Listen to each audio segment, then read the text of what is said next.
Telugu capital భక్తి టీవీకి స్వాగతం సుస్వాగతం. నేను శ్రీలక్ష్మి. ఈరోజు మనతో సంస్కృత పండితురాలు, గోల్డ్ మెడలిస్ట్, కవయిత్రి, రచయిత్రి, ప్రముఖ ఆధ్యాత్మికవేత్త డాక్టర్ శ్రీమతి కుప్ప విజయశ్రీ గారు మనతో ఉన్నారు. విజయశ్రీ గారు నమస్కారం అండి. నమస్కారం శ్రీలక్ష్మి గారు. కవులు ఎప్పుడు ఏం ఆలోచిస్తారంటేనండి, వాళ్ళు చూసిన దాన్ని ఒక సహృదయుడికి అందించాలనుకుంటారు.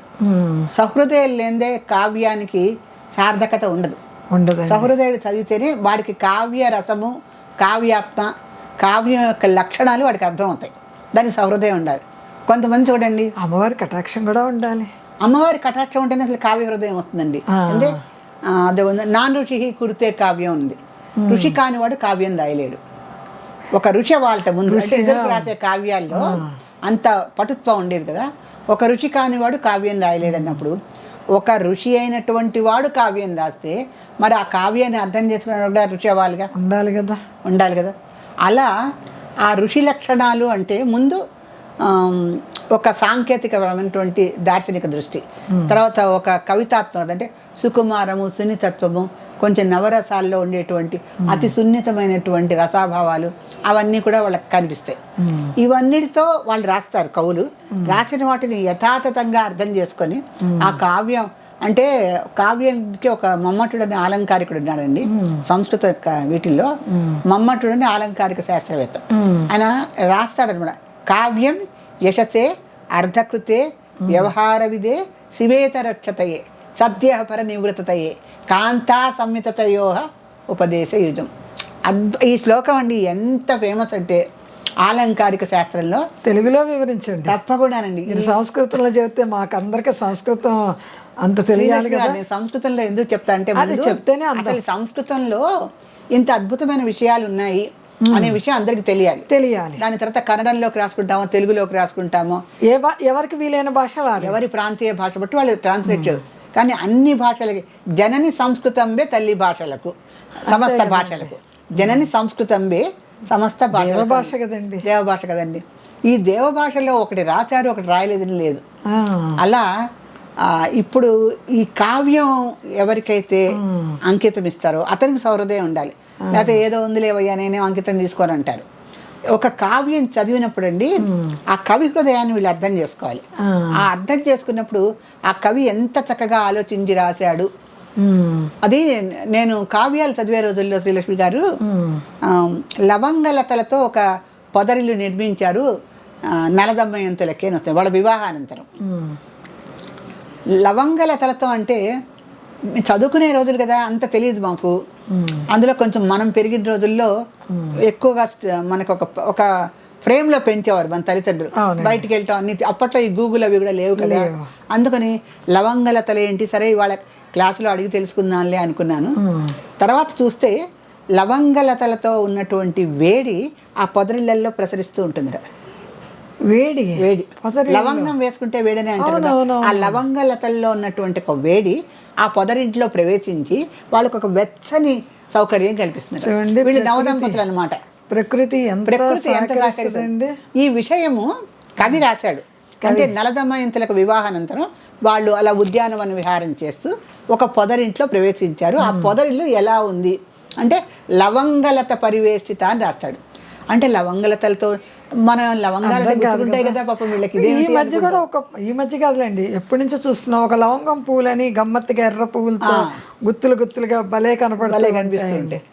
అందుకని అంటే ఏమంటే సినిమాల్లో కూడా పాటల్లో కూడా కవులు పొదరిల్లు గురించి బోల్డ్ పాటలు రాశారు. అవునండి. ఇక్కడండి ఈ లవంగలతలతో కూడినటువంటి పొదరిల్లు రాయటంతో రాసిన కవి సైంటిఫిక్గా ఆలోచించాడు. అది అంటే ఆ లవంగలతలు ఉష్ణోగ్రతని కొంచెం పెంచి ఉంచుతాయి దాంట్లో. అంటే పొదరిల్లు చాలా చలిగా ఉన్నాయనుకోండి, కొంచెం వెచ్చదనం ఇస్తాయి. తర్వాత లవంగలత మించి వీచిన గాలితో సాధారణంగా ఎటువంటి వ్యాధి రాదు. లవంగం రోజుకోటి తినమని కూడా ఇప్పుడు డాక్టర్స్ చెప్తున్నారు కదా. అందుకని ఆ లవంగలతలో ఉన్నటువంటి వైద్యపరమైనటువంటి విశేషాలు, తర్వాత దానితో వచ్చేటువంటి అవి మంగళ ద్రవ్యాల్లో అది కూడా ఒకటి ఉంది కదా, మన ఒక్కలు, పోకలు, యాలకులు ఇవన్నీ ఉన్నాయి కదా. ఇవన్నీ కూడా సుగంధ ద్రవ్యాలు కనుక వీటితో వచ్చేటువంటి విశేషాంశాలు. ఇవన్నీ కవి రాశాడు. సరే, అతనికి తెలిసి రాశాడు. అది చదివిన వాళ్ళకి కూడా అర్థం కావాలి అంటే, ఓహో లవంగం రోజు మనం చూసేదే, కానీ లవంగలతల పొదరిల్లు ఎందుకు సృష్టించాడు అంటే వీరు నూతన దంపతులు, అందుకని వీళ్ళ యొక్క విహారార్థమై అతను ఈ పొదరింటికి లవంగలతలతో అతను నిర్మించాడు అని తెలిసిన తర్వాత పాఠకుడికి ఎంత ఆనందంగా ఉంటుందో. కరెక్ట్, మీరు చెప్తేనే ఎంత బాగా విన్నాం, కానీ ఇంత లోతు విషయం తెలియదు కదా. చదువుకునే రోజుల్లోనండి నాకు అనిపించేది సంస్కృతం చదువుకోవాలంటే ఒక జీవితం సరిపోదు, ఒక జీవితం ఏంటి 10 జీవితాలు కూడా సరిపోవు, కానీ ఒక్క జీవితం వచ్చింది మానవ జన్మతో మనకి, ఇవన్నీ ఎప్పుడు చదువుతాం. మీకు అలా అనిపిస్తుంది, నాకు ఇప్పుడు ఇవన్నీ చెప్పుకుంటూ ఉంటే ఈ జీవితం సరిపోదు కదా. విజయశ్రీ గారి దగ్గర ఇంత నిధి ఉంది, ఈ నిధిని మన సదాశివ కుటుంబ సభ్యులకి అందించాలని నా తపన. తప్పనిసరిగా మీకు అట్లా తపన ఉండటం మా అదృష్టం కదండి.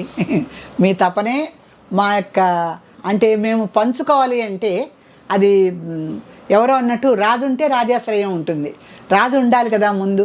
అందుకని మాకు ఇక్కడ శ్రీలక్ష్మి అనే రూపంలో ఒక రాణి గారే ఉన్నారు. అందుకని ఆశ్రయం ఇచ్చినప్పుడే తీగకి పందిరి ఉంటుంది కదా. ఇప్పుడు ఒక విషయం చెప్పాలండి, సరస్వతీ దేవిని కూర్చుంటున్నారు అంటే అది మా పూర్వజన్మ సుకృతం అండి. ఒక సరస్వతి, చదువుల సరస్వతి కూర్చొని సంస్కృత భాషలోంచి మాకు తెలుగులో అనువాదిస్తున్నారు. సాక్షాత్ వాగ్దేవే కూర్చుంటాం, మా పూర్వజన్మ అదృష్టం. అది ఏంటంటే చెప్పే అవకాశం రావటం నేను చాలా సంతోషం. క్లాసుల్లో చెప్పేదాన్ని. పూర్వం చూడండి రాజులు ఎంత ఆస్వాదించేవారు, కవులు ఎంత పండితులు కూర్చునేవాళ్ళు. పండిత గోష్ఠి పెట్టి అలసాని పెద్దన్న, నంది తెనాలి రామకృష్ణుడు వీళ్ళందరూ కృష్ణదేవరాయలు ఎంత ఆనందించేవాడండి. కావ్య రోజుల్లో కూడా అంతే కదండి, పండితుల్ని పిలిచి మన జానపదాల్లో కూడా చూడండి, పండితులు కూర్చున్న మారుగు మేలు అంతే కదండి. అలా ఎప్పుడు పండితులకు ఉండే స్థానం పండితులకే. ఆ పండితులకండి మళ్ళీ దేవతాంశం ఉంటుంది. దేవతాంశం ఎట్లా అంటే కావ్యాలాప వినోదిని అని మనకి లలితా శాస్త్రంలో ఉంటుంది. ఆవిడ కావ్యాలాపల్ని వినోదిస్తూ ఉండేది. మళ్ళీ వీరగోష్ఠి ప్రియ, నైష్కర్మ్య, నాదరూపిణి. అవునండి, ఈ 2 నామాలు చాలండి, చాలా చాలా అద్భుతమైన నామాలు. మళ్ళీ భాషా సేన, బృహత్ సేన, భాషలన్నిటినీ ఆవిడ ప్రోత్సహిస్తుంది. మళ్ళీ కావ్యాలాప వినోదిని, వీరగోష్ఠి ప్రియ, ఈ గోష్ఠులన్నీ పెట్టేసి ఆ పండితులందరి దగ్గర ఉండేటువంటి పాండిత్యాన్ని వెలికితీసి విని ఆనందింపజేయడం. ఎక్కడున్న పండితులకి సన్మానము, సత్కారాలు, ఒక గౌరవము మనకు పూర్వకాలం నుంచి కూడా ఉన్నది. మనం ఈ రోజుల్లో సాంప్రదాయం అని కాదు, అదేదో అమ్మవారు నాకు ఇచ్చిందని భావిస్తున్నా. అంతే కదండి. అంటే అదేదో ఆశ్రయము, ఆశ్రిత 2 ఉంటాయి. ఆ 2 రకాలుగానే ఏంటంటే మిమ్మల్ని మాకు ఒక రిసోర్స్ పాయింట్, మీరు ఆ రిసోర్స్ పాయింట్ని యూజ్ చేసుకోవడం మా చేతుల్లో, సద్వినియోగం చేసుకోవాలి మేము. అంటే ఇప్పుడు ఒక మీడియా ద్వారా చెప్పడం వల్లండి లక్షల మంది వింటున్నారు. అవునండి. ఇప్పుడు నేను క్లాసులో ఇలాగే చెప్పేదాన్ని, నాకు సంస్కృతం చెప్తుంటే ఒళ్ళు తెలిసేది కాదు. ఒకసారి నాట్యశాస్త్రం అని మా దగ్గర ఒక శాస్త్రం ఉండేది, అది 45 నిమిషాలే చెప్పాలి మేము, కానీ దానికన్నా ఇంకొక గంట చెప్పేదాన్ని. తర్వాత క్లాస్ కూడా నేనే తీసుకునేదాన్ని. అయినప్పుడు కూడా 1.5 గంటన్నరే ఆ పాఠం కాస్త చెప్పగలుగుతాం. ఇప్పుడు ఇక్కడ ఏంటంటే ఎన్ని కావ్యాల్లో ఎంత సమయమో ఎన్నన్నా చెప్పుకోవచ్చు అనేటువంటి ఒక ధీమా మాకు. ఆ ధీమాతో అన్ని కావ్యాలు కూడా మొదలు పెడుతున్నాము, సగం చెప్తున్నాము, ఇంకా ముందుకెళ్ళాలనే ఉత్సాహంతో మీరు ప్రోత్సహిస్తున్నారు మమ్మల్ని. ఆ నాట్యశాస్త్రం, ఆ విజ్ఞాన శాకుంతలం, ఇవన్నీ కూడా మాకు వినాలి. మేఘ సందేశం వినాలని తహతహలాడుతున్నామండి. మనం ఆర్య శతకం పూర్తి చేసుకున్న తర్వాత మనము మేఘ సందేశానికి వెళ్దాం. దాంట్లోనండి అసలుకి అంత సాంకేతికత నిజంగా సైంటిస్టులకు కూడా ఉండదు. భౌగోళిక పరిశీలన దాంట్లో ఉండే, అసలు వింధ్య పర్వతం గురించి కాళిదాసు వర్ణిస్తే మనకు ఒళ్ళు తెలీదు. ఏమి వర్ణనలో ఏమివో అసలు చెప్పలేం. అంత అద్భుతంగా ఆ కాళిదాసు కనిష్టము ప్రథమము ఆయనే కదా, వేరే ఎవరు లేవదుట. అంత్యము ఆది కూడా ఆయనే కవుల్లో ఎవరు అంటే. అటువంటి కవిత్వం మేఘ సందేశం మనం సభాముఖంగా చెప్పుకుంటున్నాం కనుక ఇప్పుడు మూక పంచశతిలో 50వ శ్లోకానికి ఇప్పుడు వచ్చాం మనం. ఇంకొక 50 శ్లోకాలకి 2 నెలలు పడుతుంది అనుకుందాం. దాని తర్వాత మనం మేఘ సందేశం అంటే నేను ప్రేక్షకులకి చెప్పేది ఏంటంటే, ఆ కవితాత్మత, ఆ కవి హృదయం ఉన్నటువంటి శ్రీలక్ష్మి గారు ఎప్పటి నుంచో మేఘ సందేశం వినాలని చాలా తాతాయలాడుతున్నారు. మీరందరూ కూడా మా సదాశివ కుటుంబంలో వాళ్ళే కనుక మీరు ఏది చెప్పినా ఆస్వాదిస్తూ మమ్మల్ని ప్రోత్సహిస్తున్నారు. దాంతో నాకు ఇప్పటికిప్పుడు వచ్చిన ఐడియా ఏమిటంటే, 50 శ్లోకాలు పూర్తి చేసిన తర్వాత ఆర్య శతకంలో మనము కొంత విరామం ఇచ్చి దీనికి ముఖ పంచతికి మేఘ సందేశం చెప్పుకుందాం. చాలా అద్భుతంగా ఉంటుందండి. మొన్న ఆషాఢ మాసం మొదటి రోజున అందరూ మేఘ సందేశాన్ని తలుచుకున్నారు. దాంట్లో యక్షుడు మేఘ సందేశం పంపించడం ఆషాఢ మాసం మొదటి రోజే పంపిస్తాడు. ఆషాఢ మాసం మొదటి ఆ మబ్బు కిందకు వచ్చి వేలాడుతూ ఉంటుంది ఆకాశం నుంచి. కదండి, ఆ వేలాడుతున్న నల్లటి మబ్బులోంచి వర్షపు చుక్కలు పడాలి కిందకి. ఆ వేలాడుతున్న మబ్బులో వర్షపు సూర్యుకులు పడే ముందరన్న వాతావరణంతో ఈ యక్షుడికి తన యొక్క విరహ వేదన ఎక్కువ అయిపోతుంది అనమాట. అంటే శాపం వల్ల భూలోకానికి వస్తాడు. భార్యేమో గంధర్వ లోకంలో ఉంటుంది. కొత్తగా పెళ్ళైన దంపతులు ఇద్దరు. అప్పుడు అద్భుతంగా ఆయన ఒక మన సందేశం పంపిస్తాడు. ఏ ఆషాఢస్య ప్రథమ దివసే అని శ్లోకం మొదలవుతుంది. ఆ ఆషాఢ మాసం మొదటి రోజున ఎంతమందో అడిగారు నన్ను, మీరు ఇది ఎందుకు చెప్పట్లేదు అని. ఏ ఆషాఢ మాసం మొదటి రోజున మొదలు పెడతారు కదా అందరూ. సరే అవకాశం తీసుకొని మొదలు పెడతామని చెప్పాను అనుకోండి. మేఘాలని ఇంత కిందగా మన భారతదేశంలో చూడలేదు కానండి. అమెరికా వెళ్ళినప్పుడు వెళ్తుంటే మబ్బులు మనకి అడ్డొచ్చేస్తాయా అన్నంత ఇదిగా కనపడుతూ ఉంటాయి. శ్రీలక్ష్మి గారు నేను ఒప్పుకోని ఈ పాయింట్. ఊటీలో చూసా నేను. మనం మబ్బుల పైన ఉంటాం, మబ్బుల కింద నుంచి వెళ్తుంటే ఊటీలో మనకి ఇక్కడ కనపడలేదు కానీ అక్కడ ఎక్కడ ఏ ప్లేస్ లోకి అంటే అది అసలు చలి దేశం వెళ్తూ ఉంటే అమ్మ మబ్బులు అడ్డొచ్చేస్తాయా కారుకి అన్నంత కిందకి వచ్చేస్తుంది. మనం ఇలా కొన్ని మరి మన కేదార్నాథ్ అక్కడ 6 నెలలు, మరి బద్రీనాథ్ కేదార్నాథ్ ఇవన్నీ మంచుతో కప్పబడిపోయి అక్కడ కనపడుతుంది. అక్కడ వెళ్ళేవారికి, అమెరికా వెళ్ళిన వాళ్ళకి అన్ని కనపడుతూ ఉంటాయి. అంటే భారతదేశంలో కూడా మీరు ఉన్నాయి, వీటిల్లో ఉన్నాయి. ముఖ్యంగానండి అది చాలా అంటే షూటింగ్ దీంట్లో అది ఒక భాగంలో ఎక్కడుందో మరి మబ్బులు బాగా అందేట్టుగా ఉంటాయేమో. చాలా బాగా ఏంటి మబ్బుల్లోకి వెళ్ళిపోతాం అన్నంత ఇదిగా ఉంటూ, అంటే మన సినిమాల్లో పాడినట్టుగా మబ్బుల్లో ప్రయాణించినట్టుగా ఉంటుంది. ఊటీలో ఒక హైయెస్ట్ పాయింట్ ఉంటుందండి, అన్ని షూటింగ్ స్పాట్ అంటుంటారు. అక్కడికి వెళ్తే మనం ఇక్కడ ఉంటాం, ఆ మబ్బు మన కింద కాళ్ళ నుంచి వెళ్తూ ఉంటుంది. ఎంత అద్భుతమైన అనుభూతి ఉంటుందో అప్పుడు. మరి కాశ్మీర్ లో కూడా అంతే కదా, మంచులతోనే అమెరికాలో ఉన్నట్టే ఉంటుంది కదా. మన భారతదేశంలో అన్నీ ఉన్నాయి, పుణ్యభూమి కర్మభూమి. అంటే మనం వెళ్ళి చూస్తానికి అంత, అంటే అక్కడికి వెళ్ళి ఎలాగో పిల్లల దగ్గర పాయింట్ ఒకటి కరెక్ట్ ఏంటంటే అమెరికాలో ఎప్పుడు మేఘాలు మన కిందే ఉంటాయి, భారతదేశంలో కొన్ని ప్రదేశాల్లోనే ఉంటాయి. అంటే నగర వాతావరణం ఎక్కువ కదా.